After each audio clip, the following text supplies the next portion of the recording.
Stop putting your faults on him. What he did to you now. The man in him is bringing the kid in you out. You kidding me? Still playing the victim. You weirding me out. Hey, yo, Eeze. That MC Shan joint, I don't understand it because Hip Hop 50, right? When you put in the work, this is a perfect opportunity for an individual who has a catalog to have leveraged the Hip Hop 50 campaign to your own benefit, right? So you knew Hip Hop 50 was, if you know your history, you knew that this year would be 50 years.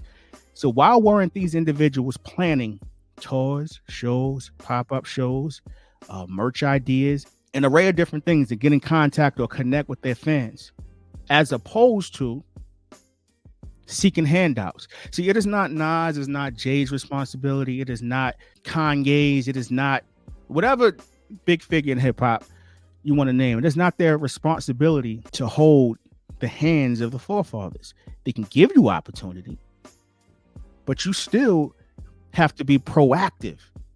And I'm saying that there's a lot of bitterness in hip hop now, and especially from Shan, because it breaks my heart. Shout out to Queens, but I almost get the sense that Shan kind of envies Nas in the sense, because whether we like it or not, MC Shan is synonymous with losing the KRS-One. KRS-One kind of turned the lights out in Queens, you know what I'm saying? And when we think of Nas, we think of what? Queens poster boy, lyrically out of here. And I think when you listen to Shan speak, he's expecting something from Esco, but then at the same time, he say, you ain't even my man like that. So why are you asking for anything? If he's not your man, why are you throwing grease on his name? And what show are you referring to? Did you want to be on the Grammys? Do you want to come out at the Woo show? His particular discography would be more aligned with an LL Rock the Bell show, right? That should be your focus. But I'm telling you, these cats did not think it through. They didn't think about anything. They just want handouts. And it's weird. And it also highlights the fact that hip hop needs a retirement plan. Desperately. And how that never happened is astonishing to me. As much as they state they're not upset over money, it always comes back to it. So dental, vision, and healthcare should be something that someone should be thinking of regarding these legends, because I don't think it's so much about wanting to do a show. I think it's more about getting some monetary gains from a show. And we're in a whole different world, and a lot of these cats don't have the education behind it, or they don't even have, their spirits aren't humble enough to even pick up a phone and say, yo, I need help. Because Nas could be a resource to Shan. He shouts you out on how many records back when you was just shouted out on Magic 2 from the same PJs. You know what I'm saying? Like, I know he has an affinity for you. He looks up to you. I've seen him in interviews speak highly of you. So why not just reach out? But that's what happens in this world when you're entitled and you think people owe you something. He's supposed to miraculously know that you are struggling or you need a show. Like he don't have a million other things going on. Everything is about you. And it's sad to see legends going out that way.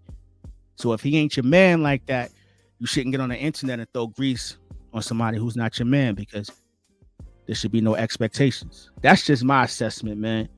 That joint is played out. You ain't tired of that? From that to Pete Rock, and yo, let's be men.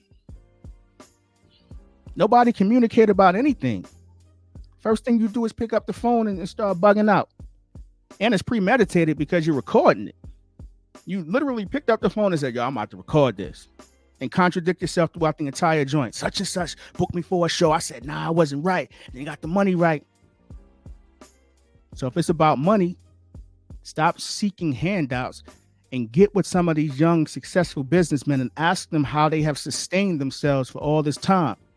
Because if you was in your right mind, or if you were on the same page, or if you were grateful in any capacity, when Nas was at the Garden and he brought out Slick Rick, why wouldn't he have brought you out? Because you probably would have turned that into something.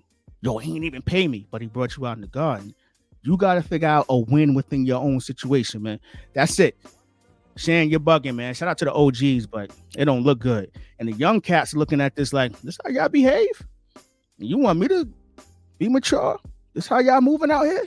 It looks crazy. It does. It gotta be someone he can get in contact with. It gotta be. But craziness, man.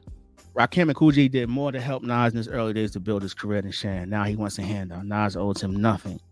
And I agree with that too. But even with that being said, I believe that he would help him out. And that's the part that's baffling to me. You acting as if he said no to you or something like that. I highly doubt that, man. You should be on a Rock the Bells festival or concert. That's your core audience, MC Shan. That's where they'll be.